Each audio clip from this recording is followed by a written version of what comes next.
Hello everyone and welcome to another Muffin video. Before we dive in here, make sure you hit that subscribe button and notification bell and drop a like on the video too if you're enjoying the content. Don't forget to join our Discord server as well if you're not already there. The link is in the description down below. We've also activated our channel membership which comes with all kinds of perks, so check that out if you're interested in joining. And speaking of channel membership, I do want to take a moment to give a special shout out to our current members. So thanks to all of you, and I hope you're enjoying the benefits. And finally, a reminder that all comments on every video will be automatically entered into our weekly giveaways. Winners will be randomly selected every Monday. So good luck, and let's get this started. Alright, so in this video we're going to be taking a look at what is possibly the most important topic that we can possibly discuss about Stellar Path, and that is about how it actually calculates damage output. And this is something that I didn't fully understand until very recently, and it absolutely blew my mind when I realized how this works. And this is going to be absolutely critical knowledge that you need to understand fully in order to absolutely maximize your damage output in Stellar Path, because when you see exactly how this works, you'll be like, oh my god, how did I not notice this myself? Holy cow. You know what I mean? So let's take a look at exactly what I'm talking about here. So if you look at the Stellar Path system, you'll see there's like a general information here that's just talking about Stellar Path, but somewhat well hidden. And it's a shame it's this well hidden because of how important it is. But if you click on Exile Star, there's yet another eye here. And when you click on this, there's an even longer description here. And you're going to have to bear with me because I want to read this all out aloud. And then we're going to discuss it. And then we're going to show in practice how this actually plays out. So, star shell damage. Calculation. The damage per second between the last and current casting star shell incantation. If it's the first cast in battle, then calculate from the start of the battle to the current cast multiplied by a certain factor. For example, if the character's DPS is 10,000, then a 100% star shell damage will deal a damage of 10,000. I hope already you're sitting there like, wait, hold on a second. Star shell damage is divided evenly among all targets. For example, if a star shell damage of 10,000 is dealt to 5 targets, each target will take a star shell damage of 2,000. So I think most people understood this already, but let's keep reading. Resistances and buffs, defense, and most damage resist cannot affect star shell damage, but it also cannot benefit from the damage boost from characters. It can only be affected by the damage boost from the Stellarians themselves, which is this system here. Cooldown. Upon entering the battle, the star shells has an initial 10-second cooldown before it could be cast. We know this. The cooldown is unaffected by any authority effects, and after the first cast, each star shell incarnation follows its respective cooldown time, so we're aware of the initial 10-second cooldown. Transformation. During the transformation into star shell incarnation, the character continues to perform normal skills and damage dealing unaffected by the star shell. So that basically means the star shell casting is separate from your character's normal skill casting. It doesn't consume action, or like it's not going to prevent your character from using other skills in the meantime. So, but there's something very important, and it is the first point that we read here.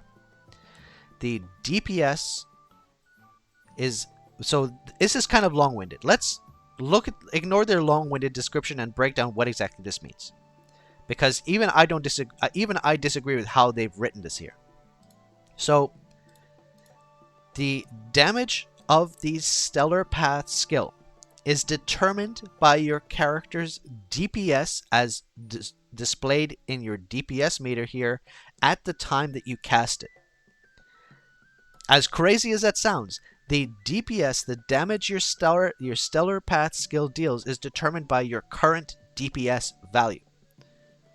So if you use your Stellar Path, if you just leave this on auto and you let it cast when you're out of burst and your DPS numbers are low, it'll do less damage than casting it during your awakening with high burst damage.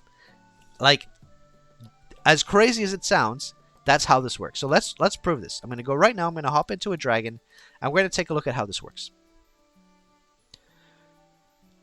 So what we're going to do first is we're going to do just normal on auto, because on auto it's going to just use it in the height of my initial opening awakening burst, and we're going to take a look at the damage it deals, and then we're going to run again and do the same thing, except I'm going to take it off of auto and I'm going to use it after the awakening ends. Now, we already know that the awakening buff itself does not affect the damage output, but let's see. So, okay, DPS is climbing, it's climbing, it's climbing. 329, and it's going to cast at around 329 here. And let's see the damage it deals, okay? Boom. Effect is over, so we cast it at 329, and it dealt 2.1 T damage, okay? Now let's jump in again, and I'm going to show you exactly how this works. I'm going to do the same again, except I'm actually going to take my skills off of auto. And I'm going to do much less damage than before, and then I'm going to cast the skill again and show you what happens. So we got 2.1 T on the first cast, and now let's see what happens on the second one. Okay, so right away I'm going to take off, I'm going to just actually put everything to full manual. So I'm going to deal basically no damage, just core skill. My DPS is going to be like super, super low. Yeah, like look at this, 9 Gs. 9.5 Gs. Alright, so we're doing like ridiculously low damage, and I'm going to use the Exile Star. And look at this, look at this. Do you see what's just happened? Look how much damage this has dealt. 46 Gs. Hello? So we've just gone from 2.1 T to 46 Gs. Like, video done. I'm like, what more proof do I need? Do you like? Okay, let's do this again. Maybe, oh, maybe it was affected by the awakening. Okay, let's disprove that one too. Let's hop back in. Same. We're going to do exactly the same thing again, except I'm going to pop awakening and still keep my skills on manual. So I'm going to have low DPS, but we'll be in awakening, and let's see if that makes a difference. But I'm sorry, like 2.1 T and then 46 G. Okay, okay. That's a pretty big difference. So let's go again. Everything's on full manual. Now this time I'm going to start. I'm going to pop awakening. I'm going to wait about 10 seconds until this is ready, and then I'm going to cast it. So here we have slightly more damage, 29 Gs, just from the awakening here. Okay, now I'm going to use it, and let's see what happens. Alright. How much damage did that do this time? 155 Gs. So you can see we did slightly more damage because I popped awakening. My skills are still on manual, and it did 155 G. So it went from 46 G to 155 G. And when I was in my full burst, it did 2.1 T. So now let me put all my skills back on auto. It's going to use it again at 40 Gs. And what's going to happen here? It didn't do much. See, it's still not doing much. So let's start again. Let's do the whole battle again. I'm going to hop back in here. Now, there is a little bit of RNG, obviously. Maybe it's going to use the double Azure and Scarlet together, which is going to increase the damage. But I'm sorry, 2.1 T versus 46 G, I mean, that's basically case closed at that point. If it was 2.1 T and like 1.9 T, then I'd be like, oh, well, are we sure it works this way? But you can see here, the DPS that you deal is directly tied to the damage the Stellar Path skill does. So let's do this again. Full burst. Everything going wild. Let's see. 5 seconds. Let's see. We're going to see if this casts, and it's going to do the same damage again. 2.1 T or thereabouts. Maybe a little more, maybe a little less, but let's see. You can see the damage numbers going out, and look at this. 160, 180 Gs. Boom. 2.6 Ts this time. So you see, the higher your DPS at the time that you cast it, the more damage it deals. So this is what I was trying to prove in this kind of, you know, rambly, long-winded explanation. So it's incredibly important throughout the course of a battle that you time your casts to your burst.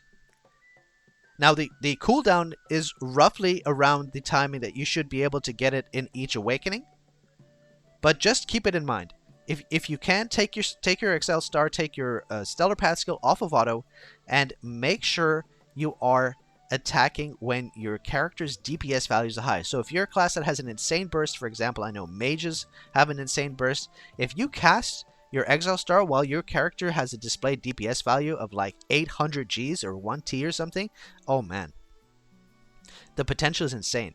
And this is super important to understand, because if you just let your Exile Star, your Stellar Pascal just blast away on auto, you might actually be losing DPS. Now, we did some testing and we were able to actually set, the whole party was able to set damage records in Dragon here by timing Exile Stars slightly off of cooldown and using it at peak DPS moments. So very, very important to understand this, and hopefully you fully understand the concept here, because getting this understanding of how the damage is calculated is directly tied to your character's DPS value that is displayed on the left hand side of the screen. And so make sure you're timing your skill usage to take advantage of that and absolutely maximize your damage. So there you have it. Hopefully this video helps explain that and was a surprise to you, because it certainly was a surprise to me when I finally realized how this works. So there you have it. Take care, everyone, and I'll see you in the next video. Bye now.